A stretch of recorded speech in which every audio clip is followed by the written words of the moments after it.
Partita la sesta ed ultima batteria junior maschi, fra poco tutti i nomi dei finalisti. Intanto si scaldano ai blocchi le ragazze della prima batteria assolute.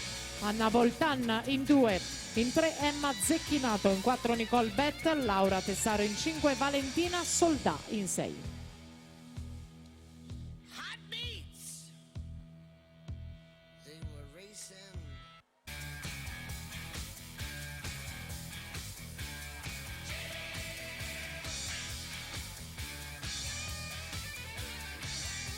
E il tocco di Stefano Vacilotto, rosa blu 52,28, rimane il miglior tempo a Davide Gobbo.